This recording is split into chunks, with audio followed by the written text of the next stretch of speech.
Joining me is Australia's top finance writer, Terry McCrann of the Herald Sun. Terry, thanks for your time. You've just heard Clive Palmer's economic plan, 15% export tax on iron ore to pay down our debt and a 3% cap on home loan interest rates. Your judgment? Well, Andrew, they are essentially thought bubbles. Like most thought bubbles, they can be very seductive. I mean, what could be better than when interest rates are about to go up to say that home loan borrowers will have only a 3% maximum rate? But as you indicated in discussing them with Clive, there are all sorts of thorns in this proposal. What actually happens on the other side of the equation, because the money that banks lend out to home loan borrowers comes from other Australian savings.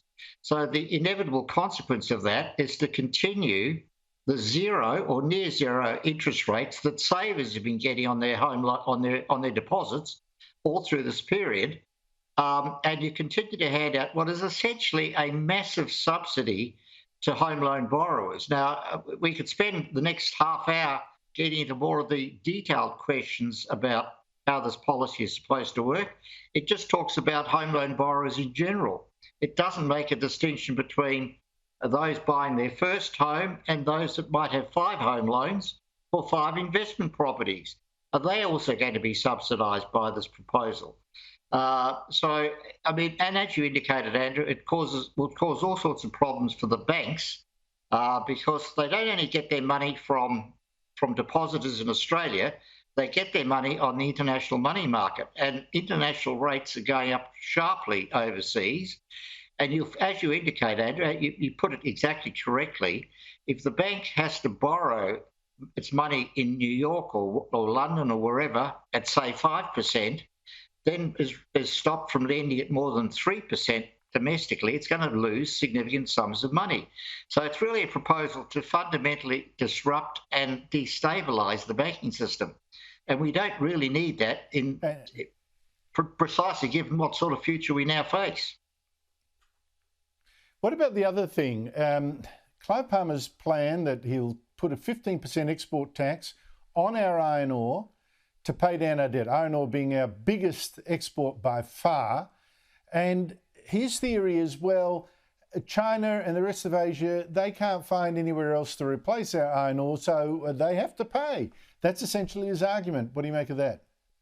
Well, this is more complicated, Andrew, because would the 15% export tax be added onto the price that's already being paid by China, or would it come out of the profits of the iron ore producers? Because the price of iron ore is set in the global marketplace.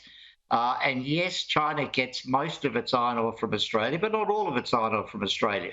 And the price it pays to Australian producers is the same price, adjusted for quality, that it pays to the Brazilian producers, and indeed iron ore from other parts of the world.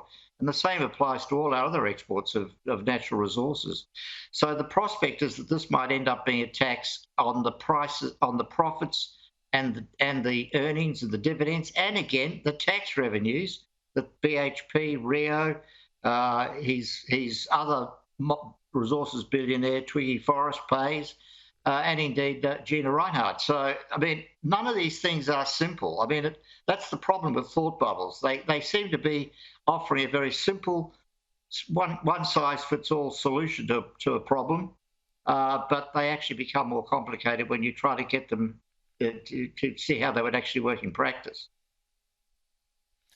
Terry, figure this out for me. This bloke is obviously financially smart, or he wouldn't be super, super rich. You know, he could buy and sell you and me at 10,000 times over. So how can he come up with these ideas that fall apart, that even I can sort of see are dodgy? I mean, you've explained it terribly well, but golly. Well, Andrew, I don't think bottom line, the smartest thing about Clive Palmer is that he knows he's not going to be the Prime Minister come the end of May. And so he's really drawing marks in the sand, if you like, about what sort of policies he will try to promote and what sort of influence he will try to promote. And obviously he wants to maximise whatever representation they might have when obviously more likely the Senate than in the House of Reps. And it's, I guess, in a sense, it's about programming for life after the election, then hopefully from his perspective, we'll have 1, 2 or 3 seats and be a dominant voice on that crossbench. Yeah, but why not just present some policies that would stand up to scrutiny? I don't get it. Terry McCrann, thanks for your time.